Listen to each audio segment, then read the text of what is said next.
Shadow Puppets by Orson Scott Card is the third book in the Ender's Shadow series, and the fourth book that I have reviewed this year, as I'm reviewing all of the books in the Ender's Quintet and the Ender's Shadow series, leading up to reading Shadows in Flight at the end of the year. Now, if you couldn't tell by the thumbnail, I'm not too high on this book. In fact, I considered not shooting a video for this book because I did give it a low rating and I do have a lot of negative things to say about the book. However, I did say that I would review each book.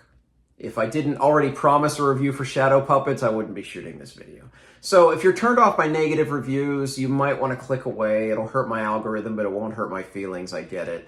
I don't like watching negative reviews either, but I do feel obligated to talk about this book. There are a few things good in this book, but it is mostly a lot of bad things. In many ways, this book felt like the middle book of a series in all the worst ways.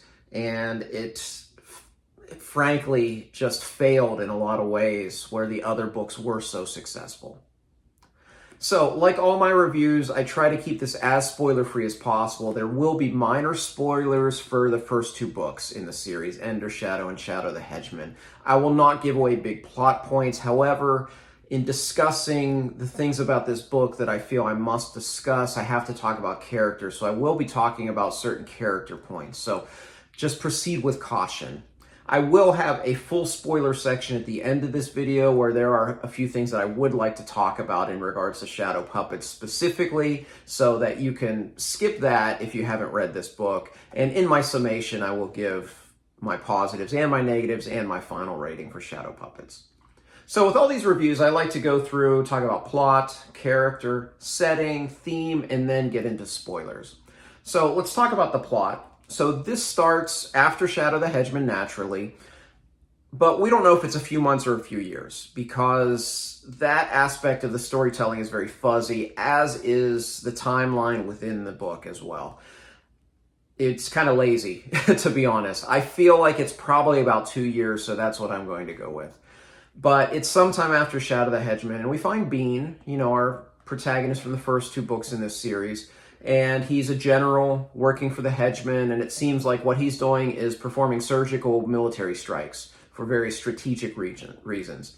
Well, in the first chapter of the book, he's relieved of duty, and Sura Yawang, his Thai general, is going to take over this exact extraction, and that's when Bean realizes that, they're going to rescue, not kill, but actually free from the Chinese Achilles. So right away, the plot's kind of a stinker. One thing I hate in books, I hate when you have supposedly really intelligent characters that are shown to be really intelligent characters do dumb things. And the Hedgeman in this spot, it may be the dumbest decision he could possibly make. This is a person that, as a teenager, has taken over one of the top 3 most powerful political positions in the world, and he's going to make this dumb decision. So right away, I'm not liking this book and wondering where it's going. And that's all I'm going to talk about as far as the story, because frankly, it is kind of all over the place. The first half of this book is a jumbled mess, and actually that's how I can segue into character.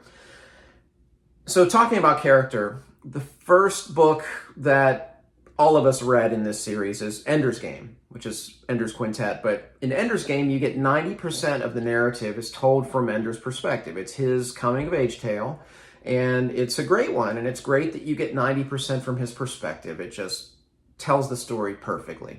Ender's Shadow, very similar. Coming-of-age story for Bean. We get about 80% of the story told from his perspective. It works really great.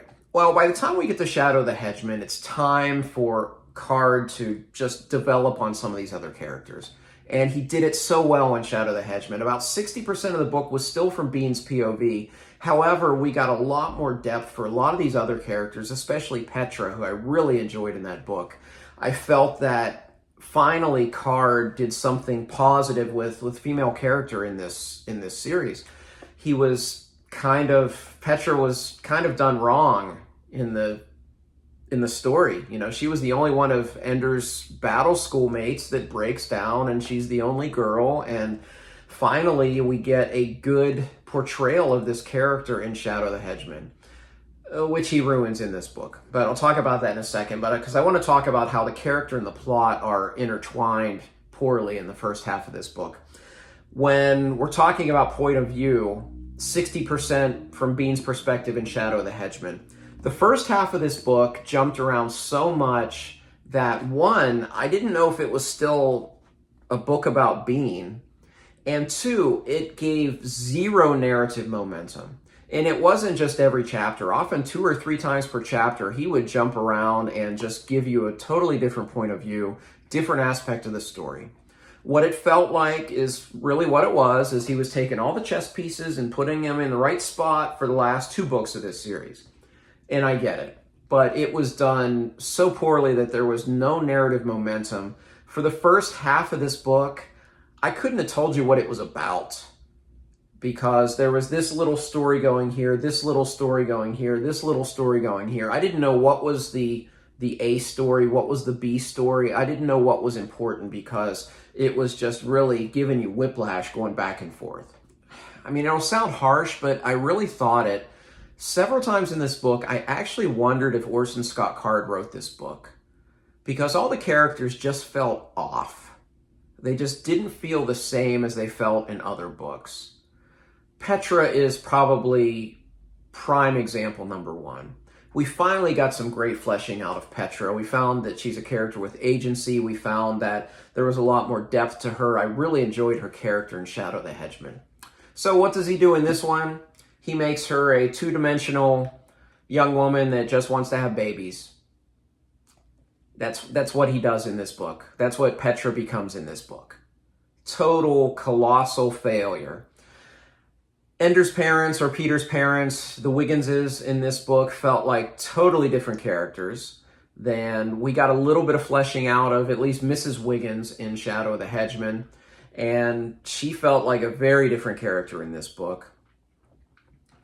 Peter makes a boneheaded move at the beginning of the book. Bean, who's supposedly the smartest person on the planet and growing smarter, can't see through the subterfuge that Petra sees through, but she doesn't want to tell anybody about it because babies.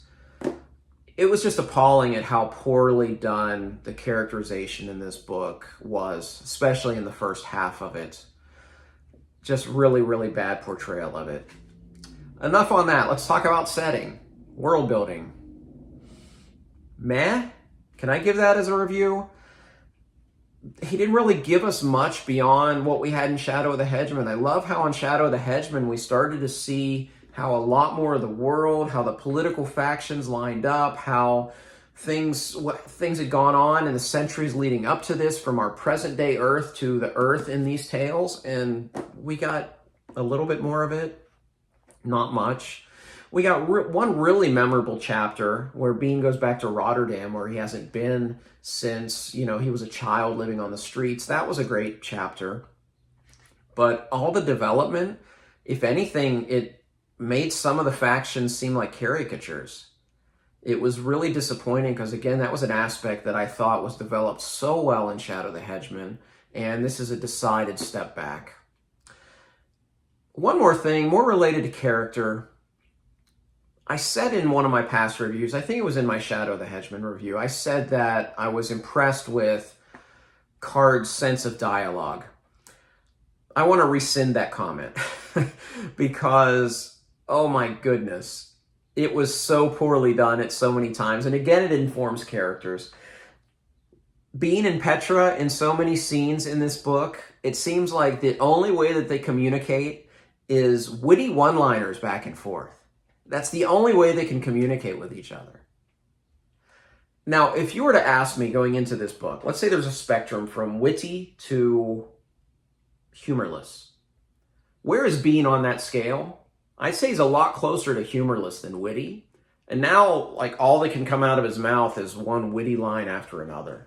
And I'm sure you could explain it away that, oh, he's in love with Petra, so we're seeing a different side of him.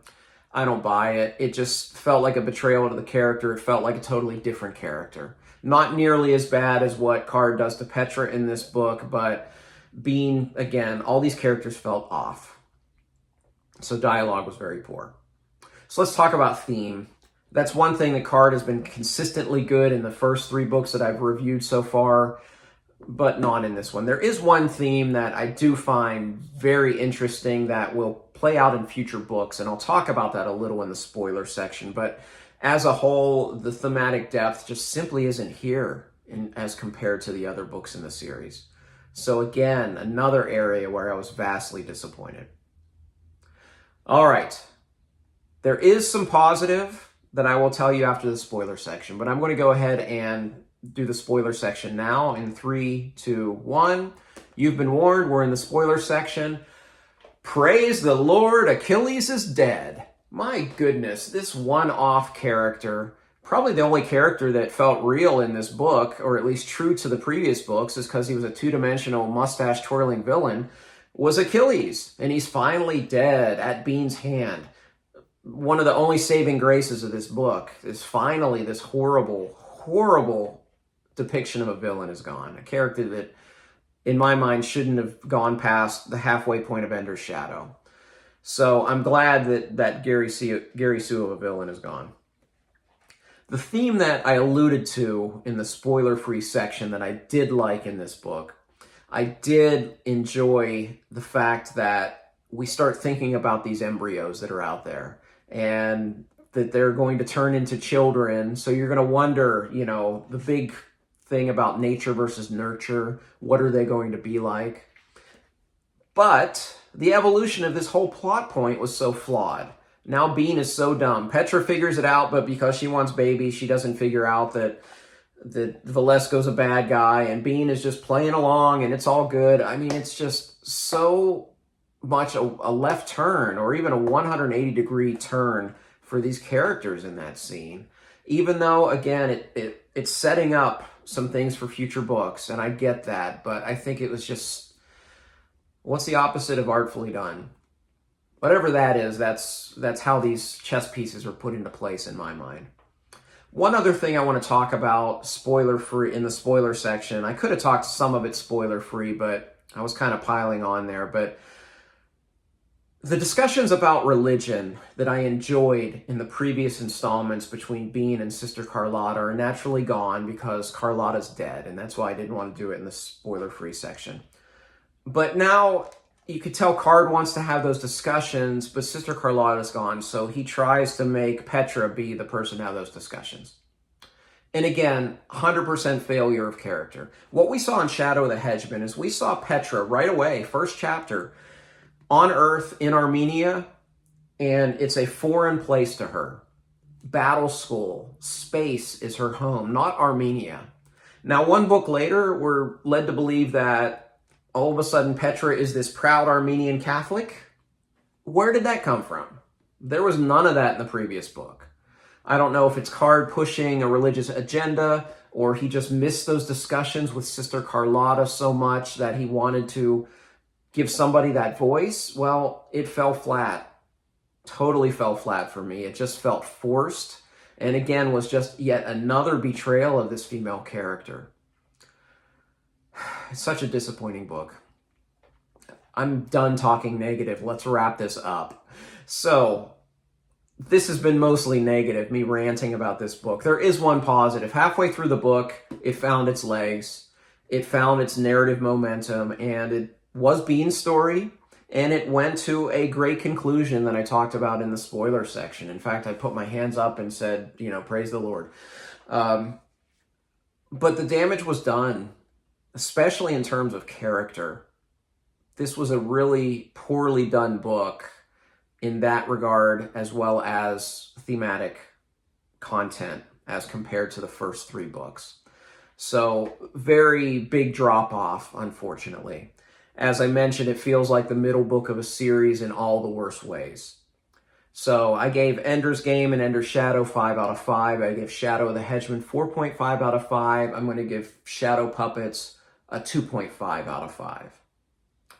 I hope next month when I read Shadow of the Giant that Card regains his footing and he gives me more of the greatness of those first 3 books, because this was a vast disappointment. I think when I originally read these that I wasn't quite as disappointed with this because I read them one right after another. I didn't have to sit and stew on it for weeks like I've had to with this. So I do hope that Shadow of the Giant will be back to form for Orson Scott Card in this series. You can look for a review from me for that book the last week of June.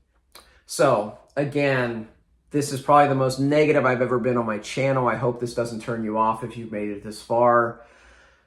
Please like and subscribe if you haven't already. I promise most everything else I do is much more positive on this channel, but like and subscribe if you haven't already. Drop me a comment what you thought of this book. If you disagree with me or agree 100%, either way, I'd love to talk with you about it. You can follow me on Twitter and Goodreads for more content. And as always, thank you for watching. Until next time, goodbye.